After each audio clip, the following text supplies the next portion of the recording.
Before I departed from the capital all those years ago, I made two final arrangements. The first was to officially dissolve my engagement to Leo, which allowed him to be with Kora, my father's adopted daughter. The second was to have my name formally struck from the Valerius family registry. I gathered every birthday present my brother had ever given me, small trinkets collected over the years, and returned them to his study. Then, with a single match, I set fire to my quarters, watching as the flames consumed every last trace of my former existence within that house. I never looked back on that choice with an ounce of regret. My reasons were simple and sharp.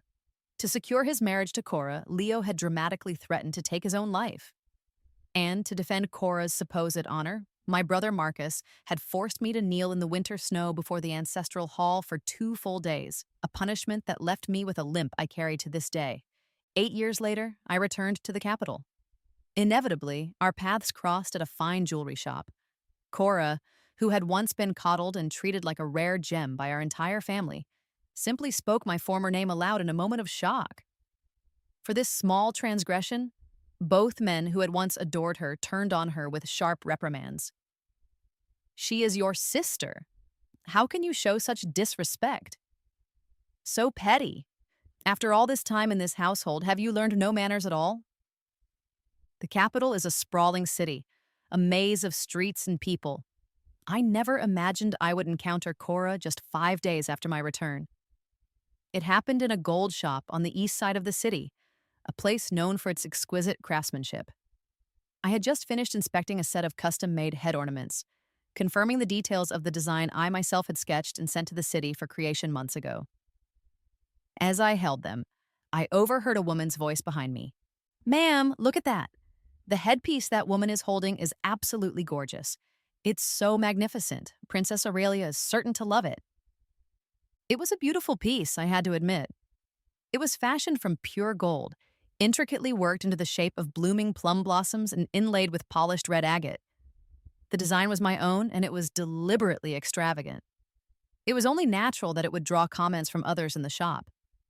I had intended to simply ignore them, but just as I was about to place the ornaments carefully into their silk-lined box, the person who had spoken stepped forward, her voice growing closer. "Excuse me, miss, I see that you have a fine headpiece there. Would it be possible to—" The woman's voice caught in her throat as she came to a sudden halt. She had finally gotten a clear look at my face, and I, in turn, got a clear look at hers. It was Kora. She appeared very different from the vibrant, carefree girl who had always favored pale yellow dresses 8 years ago. Her hair was now styled in the intricate fashion of a married woman, and she was draped in opulent, luxurious fabrics that spoke of great wealth. But some things, I saw, had not changed at all. As soon as she was sure no one else was watching, the familiar disgust in her gaze when she looked at me was impossible to hide. "Serafina," she breathed, her voice unintentionally loud with shock. She quickly clapped a hand over her mouth, but the damage was done. The sound had carried outside, disturbing the occupants of the grand carriage waiting by the curb.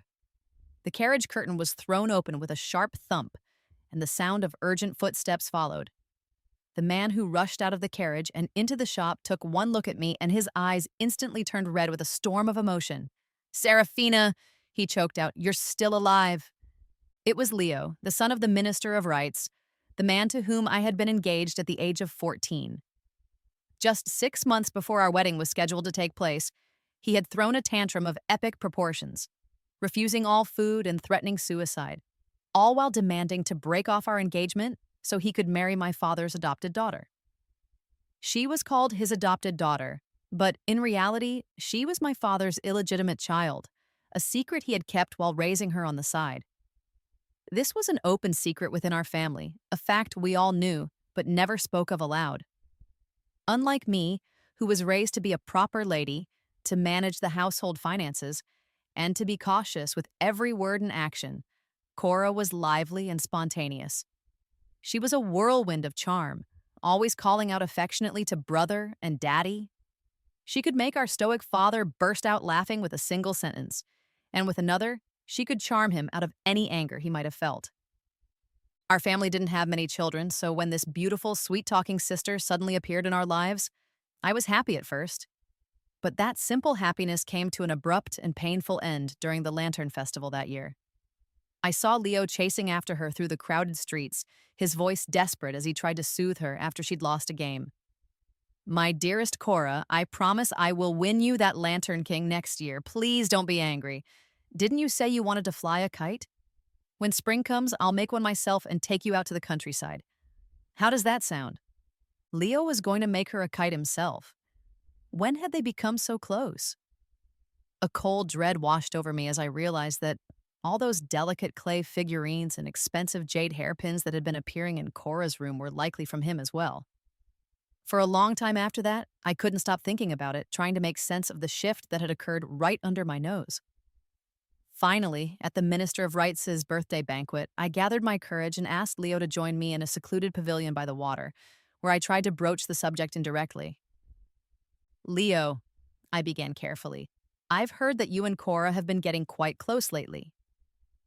Before I could even finish my sentence, he flew into a rage. He accused me of being a jealous shrew, berating me for acting like a controlling wife before we were even married. His shouting attracted a crowd of guests, and the entire embarrassing affair ended up in front of his parents and my brother Marcus.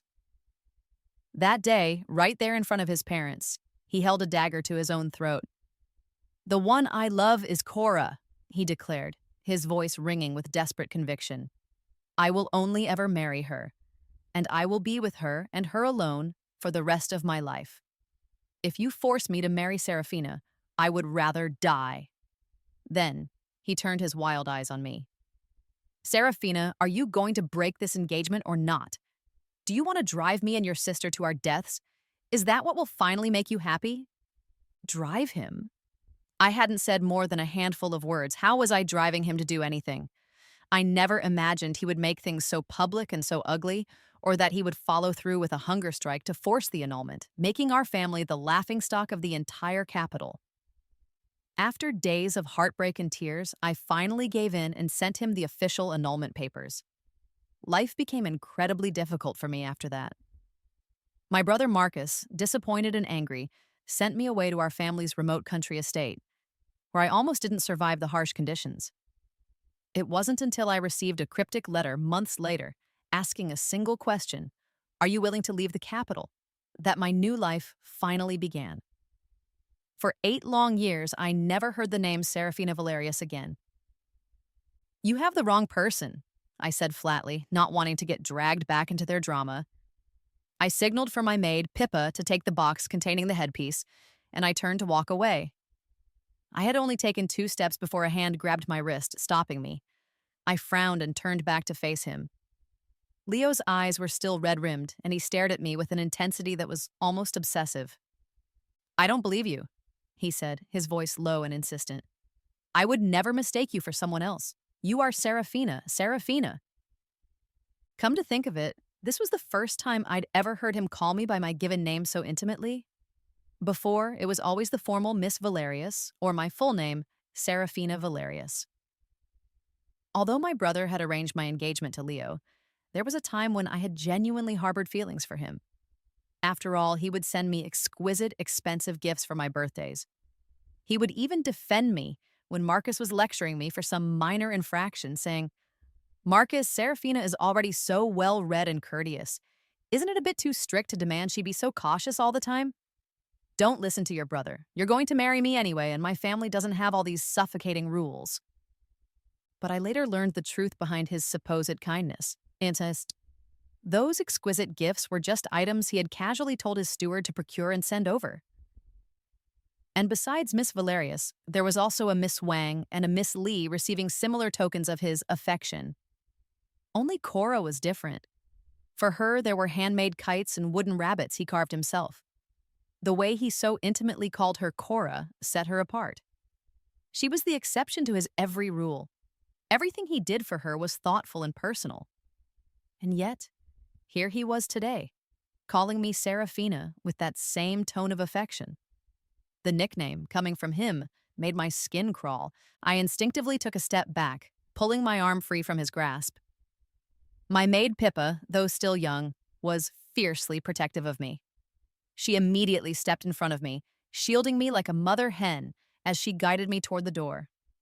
"Ugh, you creep," she muttered under her breath. "Miss, let's go, quickly." Leo looked as though he wanted to follow us, but Kora stopped him. "Honey, my sister is dead," she said, her voice trembling with a slight urgency. "This woman just looks like her. How could it possibly be—" Before she could finish, Leo cut her off coldly. "Shut up! They never found a body in that fire. Kora, Serafina is your sister. Do you really wish she were dead?" The sounds of their argument faded as we left the shop. I didn't have the energy to care about their squabbles. It wasn't until our carriage was moving and their voices were lost to the city noise that I finally let out a long, slow breath I hadn't realized I was holding. "Miss, are you okay?" my maid Pippa asked, leaning in with a concerned frown and cupping my face in her small hands. She was only 11, but she possessed a sharpness well beyond her years. "From the looks of it, they're going to come looking for you again. Don't be scared, I'll protect you. If we see them again, I'll give them a piece of my mind." Her small features scrunched together, making her look both serious and adorable at the same time. Her fierce loyalty helped my tense nerves, which had been frayed by the sudden and unwelcome encounter, begin to relax. "It won't be up to you to handle them," I said, patting her head and sighing softly. "It was just so sudden, I wasn't prepared." I am naturally a reserved person and have never been particularly good with words. My father had always told me that my brother was destined for great things, and because of that, he constantly impressed upon me the need to be careful and guarded in everything I said and did. Consequently, whenever I spoke, I would think and rethink every word, terrified of saying the wrong thing and causing trouble for the family. I knew before I returned to the capital that I would likely see them again. I had even rehearsed in my mind what I would say and how I would act, but the encounter was so abrupt that all my careful preparations flew out of my head. It shouldn't be up to a child like Pippa to protect me every time. But she was right about one thing. They would definitely come looking for me. Sure enough, less than an hour after I returned to my new residence, there was a loud knock on the main gate. It wasn't Leo and Kora, however. It was Marcus. The butler was in the middle of informing me of his arrival while I was in the study, taking inventory of the gifts that were to be sent to Princess Aurelia's residence in a few days. Before I could even decide whether or not to see him, he had already stormed into the room. He froze when he saw my face, his hands clenching into tight fists at his sides. After a long, heavy moment, his stern expression softened with a wave of emotion. "As long as you're alive," he said, his voice thick. "As long as you're alive. Serafina, have you been well all these years? Where did you go? Why was there no word from you?" Marcus was once my brother. My mother's surname was Belmont, and she was my father's second wife. Though we didn't share the same mother, we were quite close when we were young. I used to affectionately call him brother. In those years, when he was punished by our father, I would stay by his side and plead on his behalf. When he was preparing for the grueling imperial exams, I would stay up late sewing him padded knee guards and warm socks. In return, he supervised my studies and hired tutors to teach me proper etiquette. Every year for my birthday, he would give me some small, inexpensive trinket. They weren't valuable, but they were always thoughtful. I always believed that we were no different from any other full-blooded siblings. That is, until my father, on his deathbed, finally brought Kora home. He dotingly let Kora cling to his arm and call Marcus brother.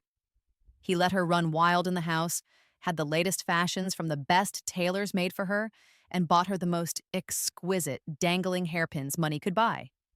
At the same time, he repeatedly warned me, "Serafina, you are the legitimate daughter of this house. You must be composed at all times. You are the older sister. You should always give way to Kora." He even forbade me from calling Marcus brother anymore and would scold me harshly if I spoke or laughed too loudly in his presence. It was then that I finally understood that we were never like other siblings. Later, my father passed away. According to custom, I had to observe a 3-year mourning period before I could marry. I finally made it to my wedding date, only to be faced with Leo's sudden and violent change of heart. The day I came back from the Crestwood family's home, utterly humiliated, Kora had cried to Marcus, "Brother, Leo and I are in love. We're both daughters of the Valerius family. Why can't I be the one to marry him?" Without a moment's hesitation, Marcus ordered me, "Serafina, write a letter breaking the engagement. Tell everyone that you are unworthy of Leo due to a moral failing on your part and that you are willingly backing out of the marriage. Kora has suffered a great deal over the years. We already owe her so much. It's only right that we accommodate her in this. Owe her? What did I ever owe her? I didn't understand. Even though I had always been an obedient daughter and had never once defied his decisions, that time I couldn't help but ask, but I didn't do anything wrong. Why should I be the one to give way? He didn't answer me that day. Amid Kora's tearful cries of, "Sister, did you ever really see me as family?" He exploded in a fit of rage. "Serafina, Kora is your sister.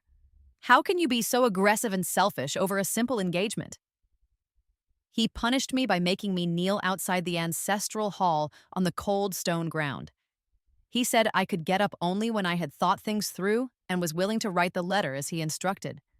There wasn't even a cushion provided. For 2 days, it snowed heavily. Besides the servants tasked with watching me to ensure I didn't move, no one remembered I was there. No one brought me food or water. I finally couldn't take the pain and cold anymore, and I finally understood my place. I wrote the annulment letter they wanted. My one condition was that my name be removed from the family registry. From that day forward, I would no longer be a member of the Valerius family. At the time, though he was furious with my demand, he granted my wish. He struck my name from the official records right in front of me and then sent me away to the remote country estate. The day I left the capital, I returned all the birthday gifts he had ever given me. I took nothing but 2 changes of plain clothes. Before I disappeared from the estate for good, I set fire to my living quarters, burning away any trace that I had ever been there and never returned to the capital again. Compared to 8 years ago, Marcus looked much more worn out now. But 8 years ago, when he kicked me out of the family home, his tone had been harsh and final. Think carefully. The moment you step out of this house today, you are no longer one of us. Now the look in his eyes was filled with something that resembled regret. I didn't understand it, and frankly, I didn't want to answer his questions. I thought for a moment, choosing my words with the same caution he had once drilled into me. "Minister Valerius, you are mistaken. My name was removed from the family registry 8 years ago. I am no longer part of the Valerius family. My name is now Serafina Belmont." My tone was flat and devoid of emotion, but my serious expression made Marcus's brow furrow, and his face instantly darkened. He gritted his teeth, as if in disbelief. The removal from the registry was never witnessed by the family elders, nor was it officially recorded with the authorities. It doesn't count. I never took it seriously. It's been 8 years. Are you still sulking? He paused, and before I could speak, he continued in a commanding tone. Since you're back, living outside the family home will only lead to more gossip. Pack your things and come home with me. His tone was just as overbearing as it was when he forced me to write the annulment letter all those years ago. But I was not the same person I was back then. It's real enough for me, I said calmly. Minister Valerius, just consider Serafina Valerius to be dead. Please don't come back here again. Having made myself perfectly clear, I didn't want to argue with him any further. I called for a servant to show him out, but this action seemed to infuriate him. Serafina, there's a limit to this nonsense. 8 years ago, you set fire to the estate and vanished without a trace. Do you have any idea how people have been gossiping about our family all these years? Stop this foolishness and come home with me. His impatient voice was abruptly cut off by the cold steel of a longsword pressed against his neck. In the next moment, a sharp, mocking male voice rang out. Well, look what we have here. A shameless baboon who dares to cause trouble in someone else's house. It was my cousin Reese. Behind him, 2 of his familiar guards were holding a man I had seen just an hour before. Leo. Leo must have followed Marcus here and heard what was said. He struggled against the guards, his expression agitated. Serafina, I knew I wasn't mistaken. You're alive, you're not dead. Nep, my cousin kicked him sharply in the leg, cutting him off. The esteemed deputy minister of works and a senior finance official trespassing uninvited. What, you think my Serafina has no one to back her up, so you can just come here and bully her as you please? Before coming to the capital, Reese had seen portraits of both men, so he recognized them instantly. But they didn't know him. My mother came from a humble background. When she married my father as his second wife, she was just the second daughter of a minor local official. After the wedding, at my father's insistence, my mother had very little contact with her family. My aunt had married young and moved far away, and after a couple of years of exchanging letters, they lost touch completely. If I hadn't accidentally seen the unique embroidery on Reese's protective charm when we were both in the army, a style only my mother knew, I never would have known I even had a cousin. Now, Leo and Marcus wore very different expressions. One glared at my cousin, sizing him up, while the other looked down at the sword at his neck, his face pale. Their expressions shifted, and both of them frowned at the stranger who had so rudely interrupted them. "Serafina, who is he?" Marcus demanded. "This is Valeria's family business. What right does an outsider like you have to interfere?" "Outsider? Family business?" My cousin scoffed loudly. "Serafina is no longer part of the Valerius family. What kind of family business is this?" "And you," he said, turning his glare on Leo, "you broke off your engagement with Serafina 8 years ago and married another woman. Forget this Valerius fellow. What right do you, a complete stranger, have to question who I am to Serafina?" My cousin was a soldier through and through. He was blunt, and his words were even blunter. Marcus and Leo had probably never been spoken to like that in their entire lives. Both of their faces darkened, turning an ugly shade of green. "Serafina, what happened back then was my—" Leo's lips moved, as if he wanted to say something, to explain himself, but he had barely started before my cousin impatiently cut him off again. He called for Pippa. "It's about to rain. Help Serafina back to her room to rest." I'm not good with words. No matter how many drafts of a conversation I prepared in my head, I could never match my cousin's commanding presence when he spoke. With him around, I always felt safe. So, I simply nodded and let Pippa help me back to my room. But this simple move seemed to infuriate Marcus. He practically ground out the words between his teeth. "Serafina, you stop right there. The Valerius family raised you for over a decade, and this is how you hold a grudge. You refuse to come home or acknowledge your family over such a trivial matter?" A trivial matter? Acknowledge my family? Did he really want to acknowledge me as family? No. I might not be brilliant, but even I could see through his charade.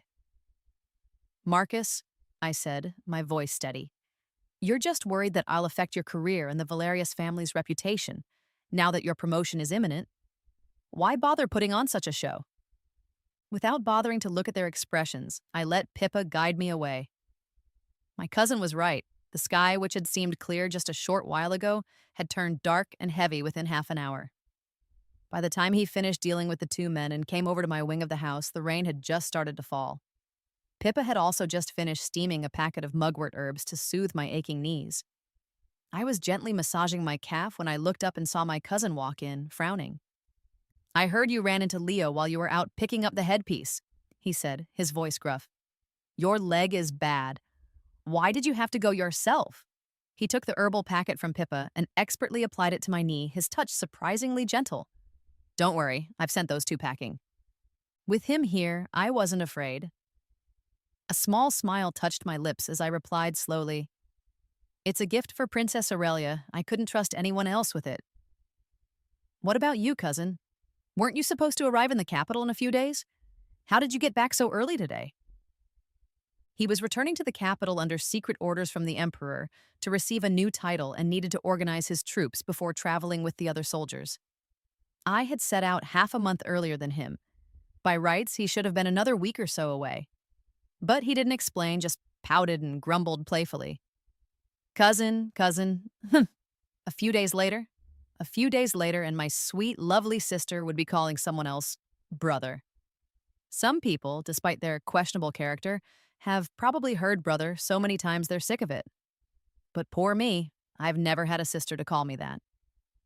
His sigh was heavy and mournful, full of mock drama. He was always like this, seemingly clowning around, but actually worrying endlessly about me. He always downplayed his efforts, deliberately changing the subject to keep me from worrying. I knew he must have traveled for days without rest to get back so quickly today. A warmth spread through my chest, and I couldn't help but smile genuinely. "You've worked hard, brother." "Hey!" His face finally broke into a wide, triumphant grin. But halfway through his laugh, he seemed to remember something, and his expression changed back to one of concern. Serafina, Marcus is insisting that he never officially removed you from the family registry, which probably means your official status is still as a daughter of the Valerius family. What are your plans now? This was the first thing I needed to confirm upon returning to the capital. I had anticipated this situation, so I wasn't too surprised. No rush, I said, lowering my gaze and pondering the problem. There will be a way to cut ties for good. The summer rain fell in heavy sheets all night long. Although my leg was acting up, the mugwort treatment helped me sleep soundly. But in the unseen Valerius mansion across the city, Marcus was awake all night. In his study, the lamp flame flickered like a bean. On his desk lay the collection of birthday gifts he had once given me each year, which I had returned to him. They had been fished out from a dusty corner of the storage room. He had originally planned to send them to me again, hoping to stir up memories of our past affection and convince me to return. But looking at the collection of cheap trinkets, most bought from roadside stalls for a pittance, he remembered the coldness in my eyes that day, and my sharp accusation of him putting on a show. Perhaps it was because my words had hit too close to home. Marcus's eyes turned dark and he crushed a teacup in his hand without realizing it. Leo and Kora were also having a sleepless night. In a side courtyard of the Crestwood estate, Leo was downing cup after cup of strong liquor, clearly drunk. Kora didn't try to stop him. She just stood beside him, her face grim, listening to his low, repetitive muttering. Serafina, I'm sorry. I only wanted to break the engagement. I never wanted you to die. You won't admit who you are today because you still resent me, don't you? You still can't let me go, right, Serafina Valerius? Kora gritted her teeth, the hatred in her eyes finally breaking free from its restraints like a gathering storm. I had no idea how others spent that night. I, for one, slept well, but the next day, rumors suddenly started spreading like wildfire through the city. When the butler brought me the news, my cousin Reese was helping me choose a dress for the upcoming banquet at Princess Aurelia's residence. He thought the green one was too plain. The pomegranate red skirt, he said, was too gaudy. He picked through them, completely dissatisfied with my wardrobe. He couldn't help but frown. Serafina, there's saving my salary, and then there's this. Your brother has plenty of money. Come on, let's go get some more clothes made. I didn't want to go, but I couldn't refuse his boisterous generosity. Luckily, the butler came in at that moment and saved me from a shopping trip. Miss, you have no idea how nasty the rumors are outside. They're saying you disappeared back then because you eloped with someone, and that the fire was just to destroy the evidence. They're also saying that you and the young master were involved without a proper engagement. Before he could finish, my cousin's face had gone cold as ice. Pippa, who was shelling sunflower seeds nearby, slammed her hand on the table with a loud bang. Damn them! They should be damned! The two of them, one big and one small, echoed each other's sentiments and were about to get up and leave, no doubt to find the source of the rumors. I quickly called them back. Where are you going? My cousin gritted his teeth. Where else? To settle the score with those two? Pippa nodded emphatically in agreement. Yeah, a headache started to form behind my eyes. Come back. It wasn't Leo or Marcus. Last month, the Minister of Works had died suddenly from an illness. As the deputy minister, Marcus was the most likely candidate to succeed him. At such a critical time in his career, he would never gamble with his own reputation or that of the Valerius family by spreading such sordid tales. And Leo, although he only held a minor, insignificant post in the treasury, knew the Crestwood family was in a precarious political decline. He wouldn't dredge up the past and put himself and his family in the spotlight for no reason. I had a good idea who was behind the rumors, but I wasn't worried. It doesn't matter, I said calmly. The ones who should be worried aren't us. I was right. The rumors only circulated for a day before they were forcefully quashed. But on the day of Princess Aurelia's welcome banquet, held at her private country estate, as my cousin and I were passing a small garden on our way to the main hall, we still heard people whispering. Hey, is that rumor true? Which one? The one about the Valerius family's daughter who disappeared in a fire 8 years ago and suddenly came back to the capital. Mrs. Crestwood, Aren't you the Valerius family's adopted daughter? Do you know what really happened? The whispers died down, and then Kora's hesitant, sorrowful voice followed. I'm not sure why my sister insisted on breaking the engagement back then. She faked her own death to leave the capital. Now that she's back but won't return home, I suppose she must have her reasons. What a load of horse! I tugged on my cousin's sleeve, cutting off his curse before it could fully form. Today was Princess Aurelia's welcome banquet. This was her private estate. It wasn't a good idea to start a conflict before the banquet had even officially begun. Let's take our seats first. We can deal with this later. I tried to pull him away, but as I turned, I saw Leo standing at the end of the garden path, his face pale and drawn. Serafina, he said, frowning as he looked from me to my cousin, as if he had something important to say. But before he could speak, Kora, hearing the commotion, came rushing out from the group of ladies and interrupted him. Sister, what are you doing here? She quickly moved to his side, grabbing his sleeve as if to declare ownership. Her eyes, when she looked at me, were wary and anxious. Honey, the banquet is about to start. Let's go. She tried to pull Leo away, but he remained motionless, his brow tightly furrowed as he stared at me. A storm of conflicting emotions churned in his eyes, as if he had 1,000 things he wanted to say to me. It wasn't until Marcus's surprised voice cut in that the tense silence was broken. Serafina, why are you here? Perhaps he had been stressed trying to suppress the rumors because Marcus didn't look well today. His gaze swept over everyone, and when it landed on Kora, it turned cold for a fleeting moment. He walked closer to me and lowered his voice. Serafina, this is not a place you should be. Go home now. His voice wasn't loud, but the commotion here had already attracted a small crowd of onlookers. Whenever it came to me, my cousin couldn't control his temper. What business is it of yours whether we're here or not? Being publicly rebuffed like that, Marcus's face grew even darker. But he still directed his anger at me. Do you know what this place is? How dare you bring someone here so brazenly? Aren't you embarrassed enough? Embarrassed? Why should I be embarrassed? My cousin and I have an invitation from Princess Aurelia.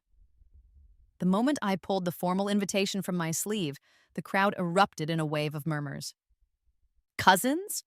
Weren't they rumored to have eloped 8 years ago after an illicit affair? Pfft, how can you believe those ridiculous rumors?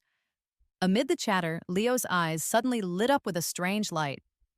Kora's fists clenched at her sides, a flash of resentful unwillingness in her eyes. Only Marcus looked utterly stunned. Cousin? Which cousin is he? Why don't I know about him? That's hilarious, my cousin sneered. Forget my cousin. Do you even know how many people are in the Belmont family? Back then, your father hastily arranged to marry my aunt as his second wife, promising to treat her as his primary wife and never take a concubine. Ha, he didn't take a concubine, but he had a child outside the marriage, didn't he? For all those years, you forbade my aunt from coming home to visit. You cut off her letters to our family. Wasn't it just because you saw my aunt as a gentle, easy-to-manipulate person who could manage your household and work like a horse for your family without complaint? What my cousin said was true. My mother's health had been poor ever since she gave birth to me. Back then, my father was just a low-ranking official, and the Valerius family wasn't as wealthy as it is now. There weren't many servants, so she had to do many things herself. My father had instructed her, though my rank is low, Marcus is exceptionally talented and destined for greatness. Yanyang, even though Marcus is not your biological son, since he calls you mother, you must put extra effort into his upbringing. So, my mother treated Marcus as her own son. In our household, Marcus always got the best of everything: food, clothes, everything. To hire a renowned tutor for him, my mother, not yet fully recovered from childbirth, started embroidering a complex tapestry of guanyin on a lotus for the tutor's wife, a project that took months and ultimately ruined her eyesight. Even in her final moments, she was still teaching me. It's not easy for your brother to enter officialdom. You must listen to your father and brother and don't make them angry. But just a year after she died, my father brought Kora home. Having grown up with them, I never suspected my own family of such deep-seated manipulation. It wasn't until I was forced to write the annulment letter that it all hit me with the force of a physical blow. My mother and I were just pawns in my father and Marcus's cold calculations. Clearly, Marcus couldn't stand being publicly accused like this, but Kora lost her composure even faster than he did. Serafina, you're lying! I'm just the Valerius family's adopted daughter. What? What is all this commotion? A bright, authoritative female voice cut through the sharp retort. Looking towards the sound, we saw the magnificently dressed Princess Aurelia approaching, surrounded by her maids. She wasn't alone. Following her was her full-blooded brother, the sixth prince, Damien. Everyone in the vicinity immediately bowed, but Princess Aurelia didn't tell them to rise. Her gaze swept lazily over the crowd, lingering on Kora for a long moment. Then, she raised an eyebrow slightly. Tell me what happened. Princess Aurelia's tone was light, not particularly stern, but those who knew her knew that she was already deeply displeased. Unfortunately for Kora, she had never met the princess before and didn't know her formidable temperament. She thought that by speaking first, she could seize the advantage and paint herself as the victim. Your Highness, it's Serafina. She's spreading baseless rumors about my parentage. I am, after all, the wife of a senior treasury official. How can I let her— Kora, shut your mouth. After all these years in this house, how have you still not learned any manners? The one who interrupted her was, surprisingly, Leo. Although he was only a senior treasury official, his father was the Minister of Rights, and his uncle was the head of the Crestwood family. Marquis Anyang, who had married the eldest princess, was also distantly related to Princess Aurelia. Therefore, he knew her temperament very well, especially since 8 years ago when the Marquis's son, Zifei, was stripped of his military command for defying an imperial edict. That power had been handed directly to Princess Aurelia. The Crestwood family had feared her ever since. Your Highness, my wife is impulsive and meant no offense, he said quickly, pulling Kora to her knees with a thud. Even Marcus reprimanded her. Kora, Serafina is your sister. How can you be so disrespectful? Then he bowed again. My two sisters are ill-mannered. I beg your Highness's forgiveness. They thought that after saying all this, they would at most get a stern scolding from the princess. But Princess Aurelia just snorted disdainfully. Sisters? Did I ask you anything? Banshu, you come here. She turned, beckoning to me, her brow relaxing into a smile. You tell me, were they ganging up on you again because they think you're all alone in this world? The name Banshu sent a collective gasp through the crowd. In shock, Leo and Marcus's eyes flew wide open. Master Banshu? The genius of mechanics? How is that possible? Banshu. That was indeed the alias I had used in the military camps of the western border. The person who wrote to me 8 years ago and took me away from the capital was none other than Princess Aurelia herself.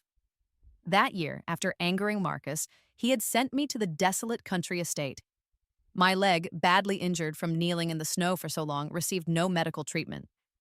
The servants, taking their cue from their master, withheld firewood and warm clothes, and I almost didn't survive that first winter.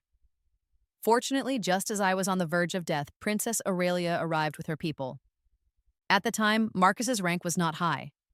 Although I had been engaged to Leo, I rarely attended the grand banquets held by the noble ladies of the capital, let alone knew a figure as prominent and powerful as Princess Aurelia. I didn't understand why she was looking for me, but she had my leg and my illness treated by the best physicians.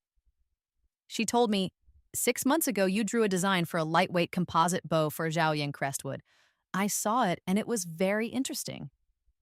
Serafina, you have a real talent for mechanics. Are you willing to come with me to the western border to perfect the design and help me? I had indeed drawn the design she mentioned. That year, Leo's sister had injured her hand, but still wanted a lighter bow for the annual hunt that could still shoot far and accurately. I couldn't find a suitable one anywhere, so I drew a design myself and had it sent to the Crestwood residence. I was reserved by nature, not good with words, and had no particular talents to speak of. Except for these little contraptions and mechanical devices I tinkered with in my spare time, which I was reasonably good at. But Leo had not only dismissed it, he had sneered. If you have time for this nonsense, you'd be better off learning embroidery and needlework. Marcus had also said, playing with wood and gears all day, that's not what a proper lady should be doing. Only Princess Aurelia praised me. You have a real talent. For years in the military camps of the western border, I worked alongside master craftsmen, endlessly refining and improving military equipment. I watched as Princess Aurelia led my cousin Reese and the soldiers to reclaim city after lost city from our enemies. Day after day, she would tell me, Banshu, in my presence, you can speak your mind without fear of saying the wrong thing. That's right. She preferred calling me Banshu over Serafina. She was almost unconditionally biased in my favor, just like right now. Master Banshu? It's Miss Banshu, actually. I corrected gently. Banshu, don't be afraid. With me here, no one can bully you, the princess said, her voice warm but firm. Some of what was said today had been planned between us beforehand. I looked at Leo and the others, who were still reeling in shock, and considered my words for a moment before speaking. Your Highness, 8 years ago, I was engaged to Leo, but he had a change of heart. He threatened to kill himself to break the engagement. To save face for both of our families, Minister Valerius also forced me to be the one to initiate the annulment and claim that I was morally deficient. At the time, I agreed on the condition that I cut all ties with the Valerius family, and Minister Valerius struck my name from the family registry in front of me. But when I returned to the capital recently, he came to me claiming that the removal was not valid. I was actually going to ask you to inquire with the Office of Records about how I can completely and officially sever ties with them for good. As my words fell, the hall erupted in an uproar. Although Leo's suicide threat had been hushed up at the time, the fact that he married Kora so shortly after my disappearance made the real reason for it all crystal clear now. Amid the murmurs, the color drained from Leo's face, leaving it ashen. Marcus gritted his teeth, his face a dark, angry shade of purple. Only Princess Aurelia was smiling, but she didn't speak. It was the sixth prince, Damien, beside her who did. Of course it's valid, he said, his voice calm and clear. Everyone here today is a witness. As for the Office of Records, Miss Banshu need not worry herself about it. With that single sentence, the matter was settled. Marcus and the others dared not say another word. The farce finally ended, and the banquet began. But during the meal, everyone wore very different expressions. I sat beside Princess Aurelia, and throughout the dinner, I could feel several pairs of eyes lingering on me off and on. Sure enough, after the guests had dispersed and I had finished talking with the princess, someone stopped me as I was about to get into my carriage to go home. It was Leo. In the flickering candlelight of the lanterns, his brow was furrowed, and his eyes held a complex, unreadable expression as he looked at me. I don't know if it was my imagination, but when he spoke, his tone was almost timid. Serafina, I never knew you were so skilled in mechanics.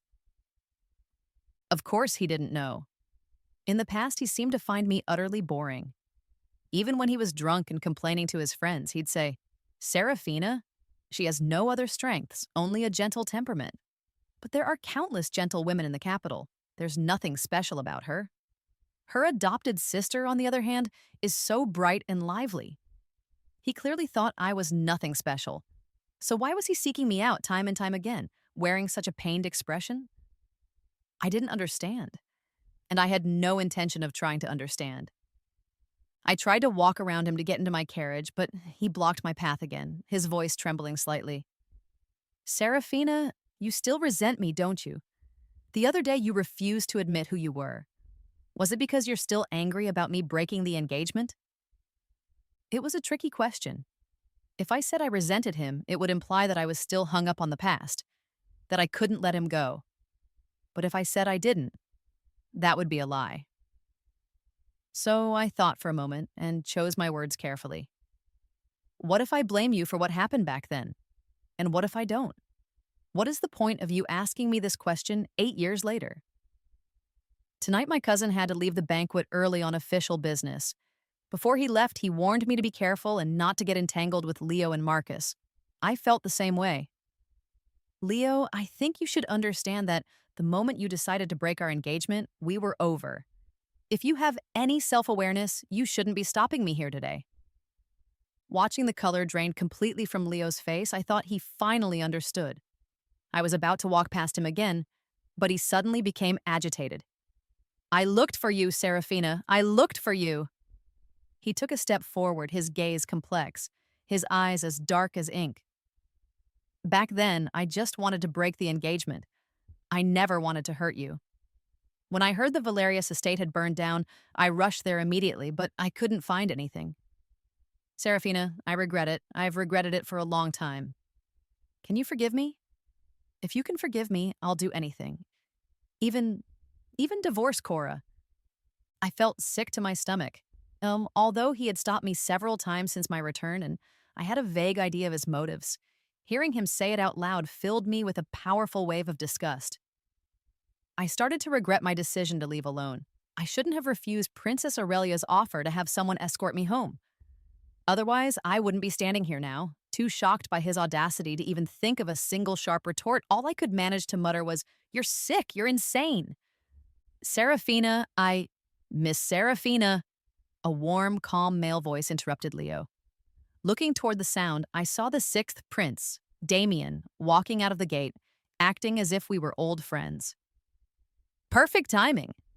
My carriage was fine when I arrived, but just as I was about to leave, it seems to have broken down.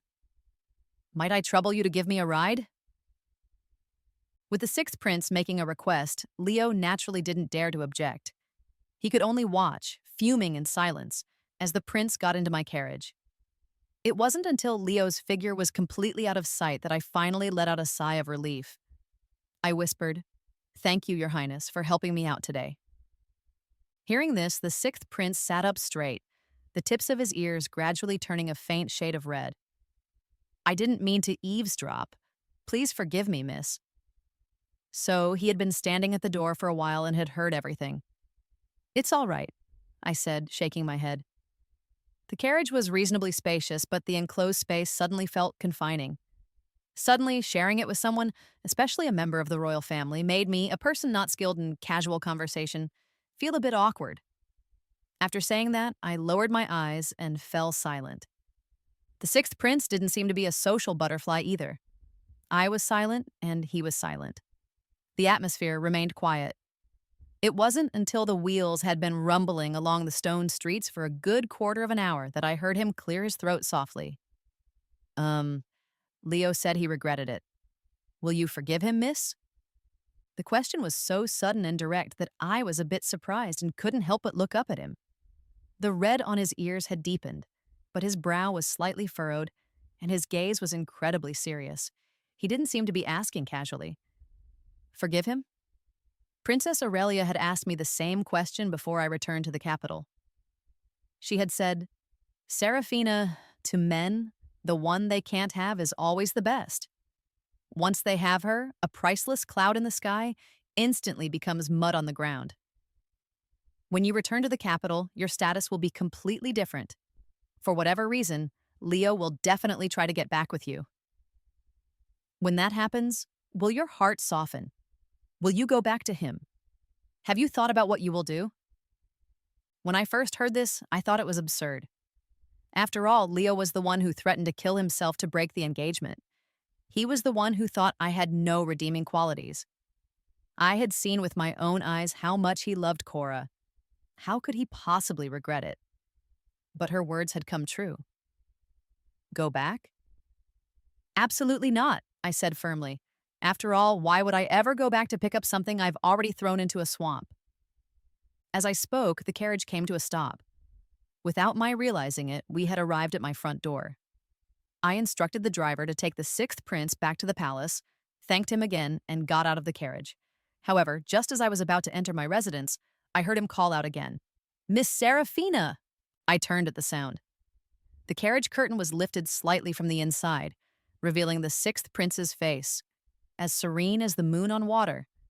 His furrowed brow had smoothed out, and a slight smile played on his lips. The winds are changing in the capital. Take care of yourself. The winds in the capital were indeed changing. My cousin Reese, for his heroic military achievements, was posthumously titled General of the Distant Frontier by the Emperor. The military authority that Princess Aurelia had taken from the Marquis of Anyang 8 years ago was now in my cousin's hands, and I, for my work in redesigning military equipment and helping Princess Aurelia reclaim lost cities, was rewarded by His Majesty with a special favor. I used that favor to obtain a formal letter of severance, completely cutting all legal ties with the Valerius family and establishing my own household. With these two events, a constant stream of visitors came to my new home to offer their congratulations. Leo and Marcus also came a few times, but my cousin always turned them away at the gate, and I never saw them once. But soon, they stopped coming, because several major events shook the court to its core. A woman beat the grievance drum outside the palace, accusing the Salt Commissioner of embezzlement and murder. The case shocked the emperor, and he ordered a full investigation. The investigation revealed that the mastermind behind it all was the third prince. Furthermore, the investigation uncovered a string of other related cases, including a corruption case involving the governor responsible for the Suzhou riverbank collapse 5 years ago, and a case of cheating and favoritism in last year's imperial examinations. Over a dozen high-ranking officials were implicated. Among them were Marcus, the deputy minister of works, and Leo, the senior treasury official. Due to the severity of the cases, the emperor fell gravely ill in a fit of rage. From his sickbed, following the advice of his most trusted ministers, he finally appointed a crown prince and handed over the entire investigation of the third prince's case to them. But to everyone's surprise, the chosen heir was not the sixth prince, whose reputation had been growing steadily thanks to his sister's military victories. It was Princess Aurelia herself. Appointing a princess as the heir apparent was unprecedented in the history of the empire. The imperial edict caused a massive uproar in the court, but Princess Aurelia acted with lightning speed, uncovering the full details of the third prince's conspiracy within half a month and brutally suppressing all opposition. Court politics didn't have much to do with me directly, but my cousin was very busy, working day and night to assist Princess Aurelia with the investigation. The day the third prince was demoted to a commoner and placed under house arrest for life, and all the implicated officials were imprisoned, my cousin warned me with a grave expression, "Serafina, the capital is not safe right now. You be good and don't go anywhere, understand?" I replied. Of course I knew.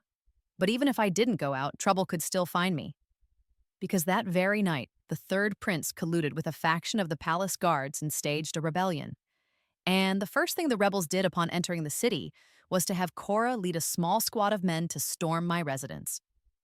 The third prince's rebellion was sudden and unexpected. No one anticipated that Kora would be so bold as to lead men to attack my home directly. The men she brought with her didn't look like well-trained palace guards, they looked more like ruthless bandits and mercenaries. They stormed into the residence and began killing without hesitation. The servants were either dead or injured within minutes. It wasn't until they captured me that she ordered stop. She had come for me. After having me tied up, she didn't rush to kill me. She just pushed me to the ground, looking down at me with a fierce, triumphant glint in her eyes. "Serafina, since you left, why did you come back? Why did you have to come back and compete with me?" I heard Leo say he regrets it, that he's been looking for you all these years. You're very happy, aren't you? Seeing him neglect me, wanting to divorce me to get back with you. You're very proud of yourself, aren't you? She squeezed my chin hard, her long painted nails digging into my flesh. The pain made me wince. So she was there that day. She heard what Leo said. But what does Leo's regret have to do with me? Why should I be happy or proud about it? He was the one who was unfaithful. Why are you questioning me instead of confronting him? I looked straight into her eyes, my voice calm despite the circumstances. Perhaps not seeing the fear she wanted to see on my face, Kora's expression went blank for a moment, but then she sneered. "Don't think I don't know what you're up to. You just hate that I stole Leo and your brother from you, so you teamed up with that witch Aurelia to show off at the banquet, to let them see how transformed and special you are, all to win back their hearts and affection, right? Ha, Serafina, you're such a good actress. You fooled everyone." She spoke as if she knew me inside and out, her tone growing more and more vicious with each word. After a moment, as if struck by a new, brilliant thought, she sneered again, let go of me, and stood up straight. As if she had touched something filthy, she wiped her hands with a silk handkerchief while gesturing with her eyes to several menacing armed men nearby. "Don't worry, I won't kill you. For the sake of our sisterhood, I'm even going to find you a few good husbands. I imagine once you're married, Leo won't be thinking about you anymore." She paused, a triumphant, cruel gleam in her eyes. "Brothers, This is the beloved sister of the great general of the distant frontier. Today you must love her well. Become the general's sons-in-law, and whether the third prince succeeds or not, you'll be set for life." As she spoke, several large men had already surrounded me, their smiles predatory and cruel. "Don't worry, ma'am, and thank you, ma'am, for this generous reward." As the burly men closed in on me, even if I was naive about such matters, I understood exactly what Kora had in mind. Over the years, though I was far away on the western border, I had heard rumors about the Crestwood family. I heard that 3 months after I disappeared, Leo had married Kora as he wished. But after years of marriage, because Kora had not borne any children, the Crestwood family had arranged for Leo to take several concubines. But without exception, those women either disappeared without a trace before entering the household or were caught in compromising situations after a night with him and sent away by Kora under the pretext of the uncertainty of the child's bloodline. Seeing how familiar she was with these thugs now, it was likely this wasn't their first time working together. Yes, I was afraid, but I remained relatively calm. In the army for all those years, I had faced both open and hidden dangers. Though I never went to the front lines myself, I had learned a few tricks for self-defense. For example, the simple wooden bracelet I always wore on my wrist concealed a short, sharp blade. While Kora was talking, I hadn't been idle. I had been secretly cutting the ropes that bound my hands. As one of the men reached for me and the others let down their guard, I sprang up from the ground, slashed his hand with my blade, and bolted. They hadn't expected me to break free and were caught completely off guard. It was Kora's furious shout, "What are you standing there for? Go after her!" That snapped them back to reality. Cursing, they gave chase. Using my familiarity with the layout of the house, I darted around corners and through doorways, but my knee was badly injured and my leg was weak. I couldn't run far. Just as they were about to catch me, my mind raced. My heart was pounding in my throat. As I wondered whether to surrender or fight to the death if caught, I ran smack into someone's chest at a corner. "Serafina!" The man's voice was a mix of worry and surprise. It was Leo. Behind him stood Marcus, dressed in practical clothes and holding a longsword. One look at Kora chasing me out of the courtyard with her band of thugs, and they both understood what had happened. "Kora!" Leo gritted out her name, one word at a time. Marcus's face instantly darkened. "Kora, no matter what, Serafina is still your sister." Their words made Kora freeze in her tracks. She stared wide-eyed, looking from me to the two men standing protectively in front of me. "Sister? When did she ever treat me like a sister? And when did you ever treat me like a sister?" she shrieked. "Marcus, don't think I don't know why you helped me back then. It was only because Leo liked me and you wanted to use me to get close to the Crestwood family and the third prince. Just like now, you're protecting her because she's close to Princess Aurelia. You want to keep her alive so you can be the rat that jumps ship at any moment." As if his deepest secret had been exposed, Marcus's expression froze. "Shut up!" But Kora, far from shutting up, screamed, her face contorted in a mask that was half crying, half laughing. "Marcus! The ship is sinking and you want to get off? It's not that easy, and you, Leo. Before we were married, you swore you'd be with me and me alone for a lifetime. But just a year into our marriage, you wanted to take a concubine. You said it was because I couldn't have children, that you had no choice. But search your heart. Which one of those women you wanted to take wasn't a pale imitation of Serafina? In all our years of marriage, how many times have you even touched me?" Her shrill accusation was cut short. Time seemed to freeze. Kora's eyes widened in disbelief as she slowly looked down at the arrow protruding from her chest. After a long moment, she finally looked up. My husband." She couldn't finish her sentence, because another arrow struck her. Before she fell to the ground, Kora stared intently at Leo. Her gaze was a complex mixture of love and hate, right up to her last breath. Silence. The air itself seemed to have frozen solid. It was a long time before Marcus finally found his voice. "Leo, you killed Kora." But Leo didn't even look at the furious Marcus. He turned to me, his eyes earnest and pleading. "Serafina, don't be afraid. Kora is dead. No one will dare." His voice also stopped abruptly. He couldn't finish his sentence, because the short blade in my hand was now buried in his chest. Afraid of her? Why? Amid the shocked cries of his followers, I looked straight into his eyes. The one who deserves to die the most. Isn't it you? During my years at the border, I had killed before, during chaotic moments when spies from the wrong nation had attacked our camp. But a dagger is short and can't always inflict a fatal wound. In just an instant, Leo reacted. He pushed me away in disbelief, clutching the bleeding wound in his chest, and staggered back, supported by his men. Serafina, why? Do you hate me that much? Hate? Of course. Don't you know that all of this started because of you? Back then, if you didn't want to marry me, you could have just told me beforehand.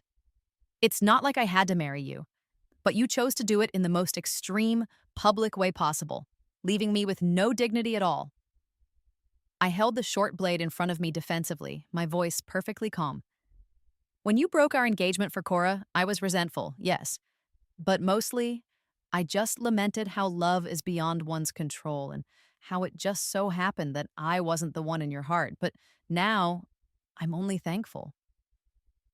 Thankful that you broke the engagement back then. Because it was only later that I discovered that the core beneath your skin has long since rotted away. Perhaps it was the pain from his wound. In my vision, Leo's face grew paler, his expression uglier. He gritted his teeth as if wanting to argue, but his lips moved and he ultimately looked at Marcus. Brother Valerius, didn't you swear absolute loyalty to the third prince? Take her down and I won't tell his highness about what happened today. I had known for a long time that Marcus was one of the third prince's key supporters. He had used Kora's marriage to get close to the Crestwood family, which was his stepping stone to gaining the third prince's favor. Without the third prince's patronage, he never would have risen to the position of deputy minister of works so quickly. For years, the Crestwood and Valerius families had been allies. But now, with the third prince's rebellion clearly failing, he must have known the dire consequences of that failure. And as Kora had said, he had started to waver. But Leo was different. Win or lose, the Crestwood family was completely tied to the third prince's fate. His saving me just now might have had a shred of sincerity to it. But his telling Marcus to capture me now, to ensure that Marcus couldn't jump ship, was also very real. But they had miscalculated one person. Pippa, with her small frame, had slipped out through the doggy door in the back gate to get help the moment the chaos started in the front courtyard. By my calculation, she had had enough time. Sure enough, just as Marcus hesitated, a loud commotion erupted in the front yard. In the blink of an eye, well-trained soldiers rushed in and surrounded them. But unexpectedly, it wasn't Princess Aurelia, nor was it my cousin and his men who arrived. It was the sixth prince, whom I had met only once at Princess Aurelia's welcome banquet. He was dressed in full military attire, and his movements were clean and decisive as he charged in, cutting down enemies. Marcus was a scholar, unskilled in combat. Leo, though decent with a sword, was already injured. In just a few moves, both were captured and restrained. Knowing my leg was weak, Pippa rushed to support me. The sixth prince also strode over, frowning as he looked me over from head to toe. "Miss Serafina, are you hurt?" Only when I shook my head did his brow finally relax. With the sixth prince here, the situation was settled. However, just as his men were about to drag Leo and Marcus away, Leo struggled and asked, "Serafina, is the reason you won't forgive me because of him?" He looked at the sixth prince with a dark, venomous gaze. Already pale from blood loss, his struggles caused the bloodstain on his chest to spread, making his face even whiter. I didn't understand what he was talking about, and I didn't want to answer. But as I endured the throbbing pain in my leg and sat down on a stool a guard brought for me, I heard another voice. "Serafina, your leg." This time it was Marcus. He seemed to have finally noticed my limp, his tone surprised. But it might have been an act to appeal to my sympathy. His eyes held little genuine concern. This time, however, I looked up at him. "Have you forgotten? The time you made me kneel in the snow for 2 days so I would willingly write the annulment letter?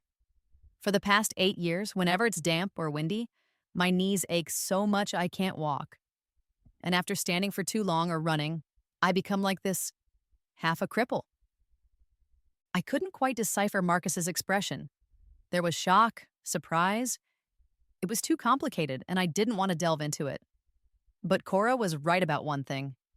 I did come back to fight for something. My gaze swept over both men, and I paused. Only I wasn't fighting her for a man. I came back to fight for a position in the court. I've had my eye on the position of Deputy Minister of Works for a long time. In the army, Princess Aurelia once told me, "Banshu, I want to be the crown princess. History has never seen it, and I want to be the one to set that precedent. If you want it, you can be another precedent. Become a court official." I had never considered it before then, but watching Princess Aurelia go into battle with my cousin, time and again, reclaiming city after city, I thought, why can't I become an official? I knew that for Princess Aurelia to ascend the throne, she would have to purge the third prince's faction. And for me to enter the court and establish myself in the capital without any weaknesses to be exploited, I first had to completely sever ties with the Valerius family. Among other things, Marcus had to be removed from his position as Deputy Minister of Works. Clearly, Marcus hadn't expected my words. He stared wide-eyed in shock, his face a kaleidoscope of red and green. He probably had something to say, but he couldn't. A guard had stuffed a rag in his mouth and was dragging him and Leo away. "Miss, my tutor just taught me a new phrase. Killing the spirit is crueler than killing the body. You were just like that a moment ago. So amazing," Pippa exclaimed excitedly before the two men were even out of earshot. Not far away, both men faltered in their steps, let out a few muffled groans, and were dragged away again.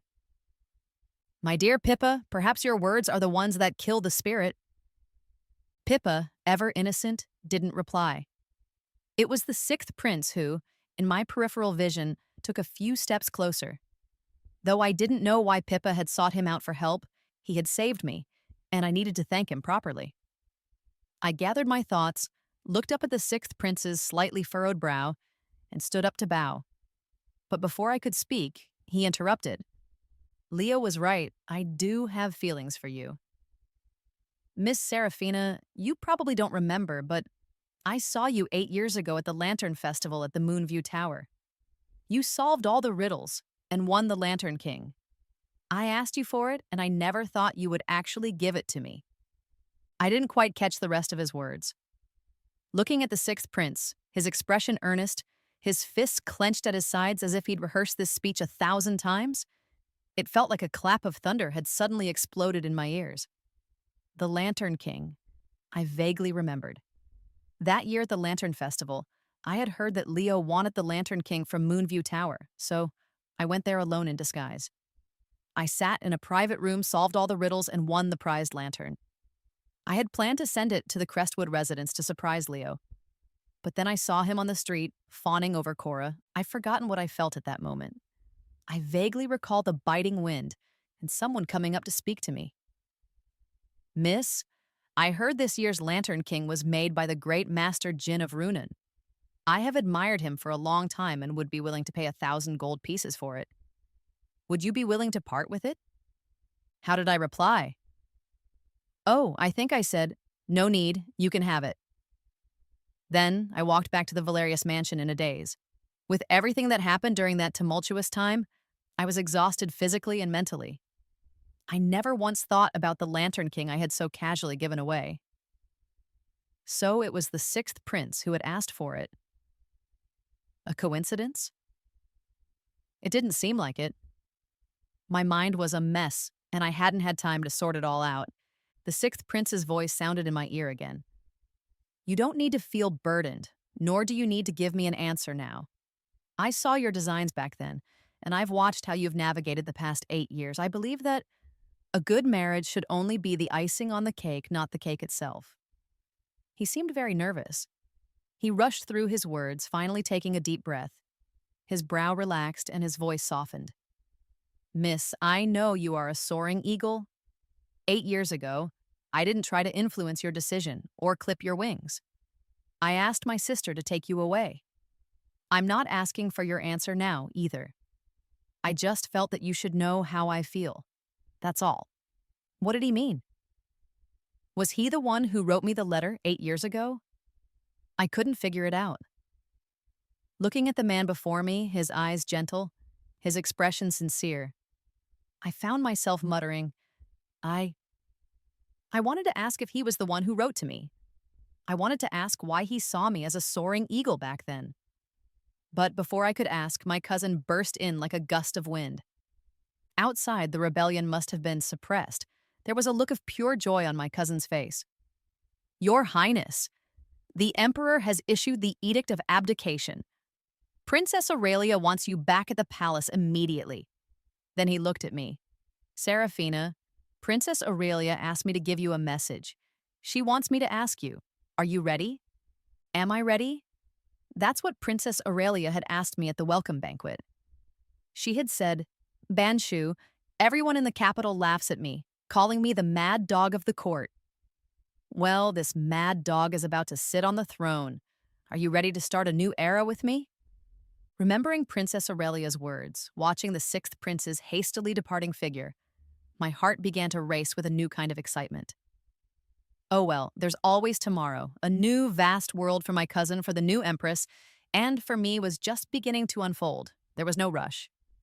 Yes, I said, a slow smile spreading across my face. I'm ready.